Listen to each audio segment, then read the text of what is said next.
शुरू करने से पहले मैं आपसे रिक्वेस्ट करती हूँ, अगर आपको इस मूवी की कहानी अच्छी लगे तो लास्ट में इस वीडियो को लाइक जरूर कीजिएगा। तो चलिए मूवी शुरू करते हैं।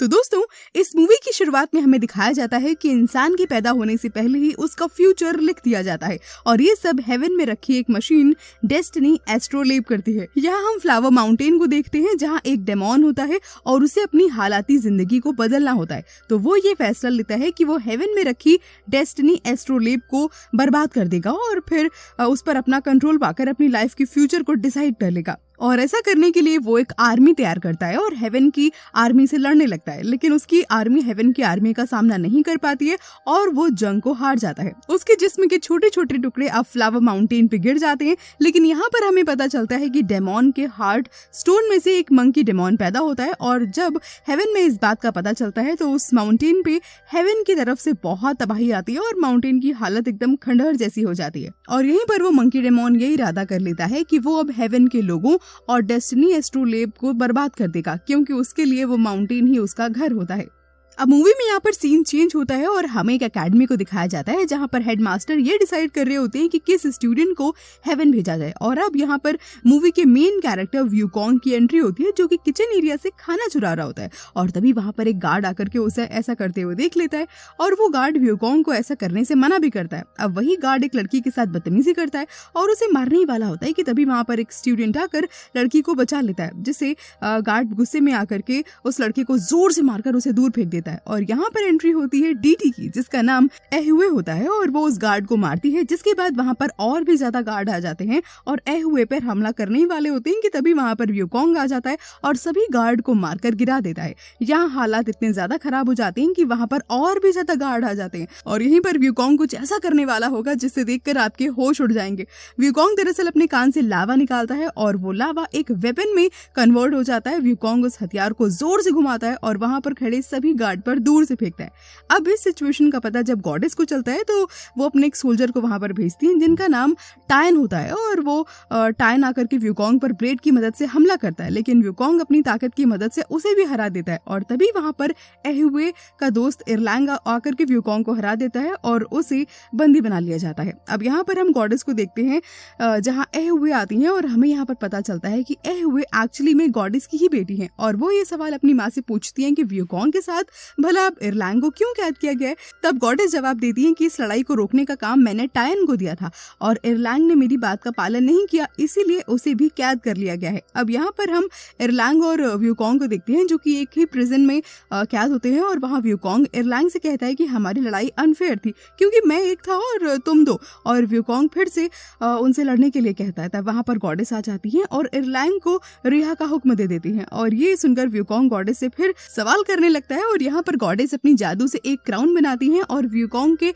हेड पर उसे पहना देती हैं और ये एक्चुअली में एक तरह की सजा होती है। और फिर हम यहाँ पर व्यूकॉन्ग को अपने पास्ट के बारे में देखता हुआ पाते हैं और उसे इसी वजह से बहुत ज्यादा पेन भी हो रहा होता है। अब गॉडेस उस क्राउन का कंट्रोल एहुए के हाथ में दे देती हैं और अब हम ये देखते हैं कि वो मंकी डेमोन और कोई नहीं बल्कि व्यूकॉन्ग ही होता है और उसे एक जेफ यानी कि ओल्ड मैन ने अपने जादू की मदद से इंसानी शक्ल में बदल दिया था ताकि उसे गॉडेस पहचान ना पाए और गॉडेस के जुल्म से व्यूकॉन्ग पूरी तरह से बचा रहे। अब ये लोग हेडमास्टर के साथ एक हेवन एकेडमी पर जाते हैं और बताते हैं कि ये हेवन कैसे वर्क करता है और फिर ये लोग एक ब्रिज से गुजरते हैं जहाँ हेडमास्टर बताता है कि इस ब्रिज से गुजरने के बाद तुम सब एक डीटी बन जाओगे यानी कि देवता, और इसके लिए तुम्हें अपनी इंसानी ख्वाहिश, इंसानी सोच, इंसानी रिश्ते और भी बहुत कुछ छोड़ना पड़ेगा, तब जाकर तुम एक डीटी में खुद को शामिल कर पाओगे। और इस ब्रिज के आखिर में एक बड़ा सा दरवाजा होता है जिसके बाद डेस्टिनी एस्ट्रोलेब रखा हुआ होता है और वहाँ व्यूकॉन्ग और एहुए के साथ बहुत सारे स्टूडेंट्स होते हैं और तब गॉडेस भी वहाँ पर होती है। तो वो एक्चुअली में सबको वहाँ पर ये बताती है कि जो इसकी बात नहीं मानता है वो उसके साथ क्या करता है और इसका एक एग्जाम्पल दिखाने के लिए वो मंकी डेमोन के बारे में बताती हैं और कहीं ना कहीं गॉडेस को अब ये पता चल गया होता है कि व्यूकॉन्ग ही मंकी डेमोन है और वो उसे उकसाने के लिए ही फ्लावर माउंटेन को दिखाती हैं जो कि अब एक खंडहर में बदल चुका होता है। लेकिन एहुए आगे बढ़कर बोलती है कि हेवन का काम तो सबको बचाना है और सबको एक साथ रखना है, तो हेवन किसी घर को भला क्यों बर्बाद करेंगे। और फिर ये सब लोग वहाँ से वापस चले जाते हैं। इसके बाद गॉडेस अपने सबसे वफादार सिपाही टायन को बुलाकर व्यूकॉन्ग के बारे में बताती हैं और उसे मारने का हुक्म देती हैं। और वहाँ व्यूकॉन्ग गार्ड से छुपते छुपाते उस ब्रिज की चाबियां लेकर के वहाँ चला जाता है, लेकिन वहाँ इरलैंग आ जाता है और अब इन दिनों में वहाँ पर बेशुमार लड़ाई होने लगती है और वहाँ टायन भी पहुंच जाता है और दोनों मिलकर व्यूकॉन्ग पे हमला करना शुरू कर देते हैं। अब इधर एहुए को जब व्यूकॉन्ग नहीं मिलता है तो ब्रिज के गार्ड को लेकर के वो वहाँ से निकल जाती है और ब्रिज पर पहुंच जाती है, लेकिन वहाँ व्यूकॉन्ग अपने वेपन से ब्रिज पे तभी जोर से मारता है और वो ब्रिज टूट जाता है और वो लोग फ्लावर माउंटेन की जमीन पर गिर जाते हैं, जहाँ पर एक क्लाउड डेमॉन इंसानों को अपनी तरफ खींच रहा होता है ताकि वो अपनी पावर को बढ़ा सके। और ये देख करके वहाँ के लोग अपने अपने घरों में छिप जाते हैं। तब टायन की नजर बाहर एक बच्चे पर पड़ती है, जिसको बचाने के लिए टायन बाहर चला जाता है और उस बच्चे को अंदर वो लेकर के जा ही रहा होता है। तभी वो क्लाउड डेमॉन उसे अपनी ओर खींचने लगता है। तब कोई और नहीं बल्कि व्यूकॉन्ग आकर ही उसे बचा लेता है और वो क्लाउड डेमॉन वहां से चला जाता है। अब अगली सुबह हम व्यूकॉन्ग और इरलैंग को एक रस्सी से बंधा हुआ देखते हैं, जिसको एहुए नहीं बांधा होता है और वो बताती है कि हमें एक साथ मिलकर इन गांव वालों की मदद करनी होगी उस क्लाउड डेमॉन से उन्हें बचाने में। लेकिन ये लोग एहुए की बात मानने के लिए बिल्कुल भी तैयार नहीं होते हैं। एहुए ये भी बोलती है कि ये लोग एक्चुअली हमें शायद देवता समझ रहे हैं और इन्हें ऐसा लग रहा है कि हम यहाँ पर इन्हें क्लाउड डेमॉन से बचाने के लिए ही आए हैं। और जब व्यूकॉन्ग और इरलैंग इन गाँव वालों की ओर देखते हैं तो शायद इन्हें भी लगता है कि वाकई इन्हें इनकी मदद करनी चाहिए और अब ये डिसाइड करते हैं कि ये सब लोग मिलकर उस क्लाउड डेमॉन को पकड़ ही लेंगे। इसके बाद ये लोग मिलकर एक प्लान बनाते हैं और आर्टिफिशियल सन को क्रिएट करते हैं और उस सन की वजह से क्लाउड डेमॉन वापस से आता है और टायन उस पर फ्रीजिंग गन से हमला करता है, लेकिन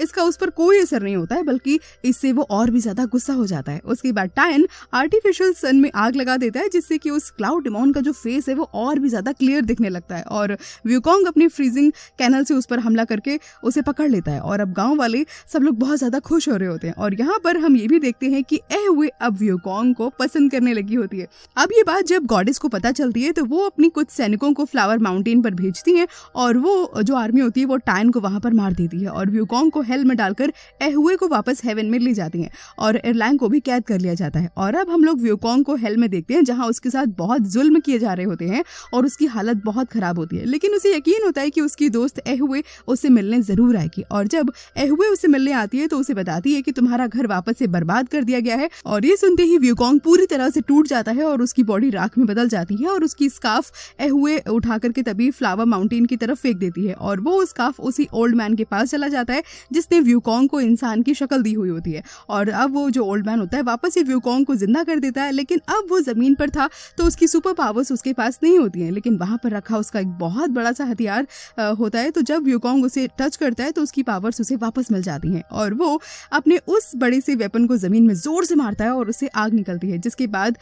वो वापस से हेवन में पहुंच जाता है और वहां जाकर के दावा करता है कि उसके पास जो पावर्स हैं वो हेवन की पावर से ज्यादा हैं और अपने आर्कर से एक आग का तीर निकालकर मारता है और उसके उस तीर से वहां के जितने भी क्लेस्टलाइल गार्ड होते हैं वो दूर जाकर गिरते हैं। जिसके बाद डेस्टिनी एस्ट्रोलेब का दरवाजा होता है, वो उन गार्ड से वहां पर लड़ रहा होता है कि तभी वहां पर टायन भी आकर उसका साथ देने लगता है और एहुए पहले ही डेस्टिनी एस्ट्रोलेब को बर्बाद कर रही होती है, लेकिन वहां पर तभी गॉडेस आ जाती हैं और उसे दूर फेंक देती हैं और एहुए जैसे ही जमीन पर गिरने वाली होती है तभी वहां पर व्यूकॉन्ग आकर उसे बचा लेता है, लेकिन तब तक बहुत देर हो चुकी होती है और एहुए की मौत उससे पहले ही हो जाती है। वहां पर टायन जब गॉडेस से लड़ने की कोशिश करता है तो गॉडेस जो होती है वो डेस्टिनी एस्ट्रोलेब की मदद से उसे वहीं पर खत्म कर देती हैं। इसके बाद वहां पर इरलैंग आ जाता है, जिसको गॉडेस ने अपने पूरे कंट्रोल में कर रखा होता है और उसकी ह्यूमन फीलिंग्स को खत्म कर दिया होता है और वो व्यूकॉन्ग से लड़ रहा होता है। जैसे ही वो व्यूकॉन्ग को जान से मारने वाला होता है, इरलैंग के ध्यान में एहुए आकर उसे व्यूकॉन्ग को मारने से रोकती है और बोलती है कि मैं इसे पसंद करती हूँ, इसीलिए तुम इसे जाने दो।